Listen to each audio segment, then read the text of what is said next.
السلام علیکم ورحمۃ اللہ وبرکاتہ۔ آج کی اس ویڈیو میں ہم جمعے کے دن کی فضیلت اور اس کے کچھ وظائف بیان کریں گے، اس لیے میری اس ویڈیو کو آخر تک ضرور دیکھیں، اور اگر آپ نے میرے اس اسلامی قرآن چینل کو سبسکرائب نہیں کیا تو میرے چینل کو لائک کریں، سبسکرائب کریں اور شیئر کریں تاکہ میری ہر آنے والی نئی ویڈیو آپ تک آسانی سے پہنچ سکے۔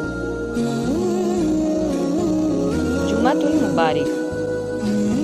فرمان مصطفیٰ صلی اللہ علیہ وآلہ وسلم، جو جمعے کے دن یا جمعے کی رات میں مرے گا عذاب قبر سے بچا لیا جائے گا، اور قیامت کے دن اس طرح آئے گا کہ اس پر شہیدوں کی مہر ہوگی۔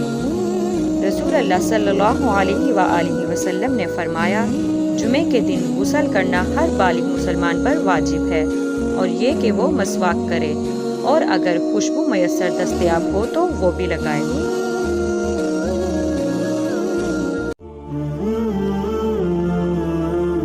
جمعے کا دن۔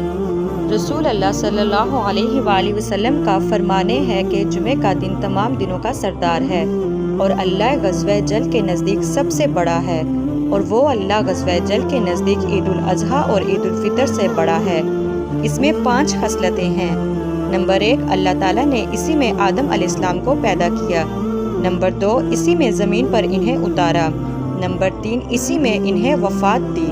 نمبر 4، اسی میں ایک ساعت ایسی ہے کہ بندہ اس وقت جس چیز کا سوال کرے گا وہ اسے دے گا، جب تک حرام کا سوال نہ کرے، اور اسی دن میں قیامت قائم ہوگی۔ کوئی مقرب فرشتہ و آسمان، زمین اور ہوا، پہاڑ اور دریا، یا ایسا نہیں کہ جمعے کے دن سے نہ ڈرتا ہو۔ جب بھی آپ لوگ دعا مانگے تو اس آیت کو اپنی دعا میں شامل کر لیں۔ فاذکرونی اذکرکم واشکرونی ولا تکفرون۔ بس تم مجھے یاد رکھو، میں تمہیں یاد رکھوں گا، میری شکر گزاری کرتے رہنا، میری ناشکری نہ کرنا۔ جزاک اللہ۔ جمعے کے بعد کا وظیفہ۔ حضرت ابن عباس رضی اللہ تعالی عنہ سے مروی ہے کہ رسول اکرم صلی اللہ علیہ وآلہ وسلم نے فرمایا، جو جمعے کے بعد 100 مرتبہ سبحان اللہ العظیم وبحمدہ پڑھے گا، اس کے 1,00,000 اور اس کے والدین کے 20,000 گناہ معاف ہو جائیں گے۔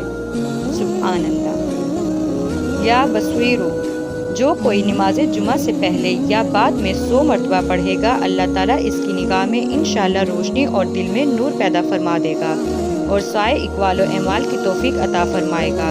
جو کوئی جمعے کے دن فجر کی سنتوں اور فرضوں کے درمیان 100 بار یہ اسم مبارک پڑھے گا، اسے اللہ تعالیٰ خصوصی نظر عنایت فرمائے گا۔ جزاک اللہ۔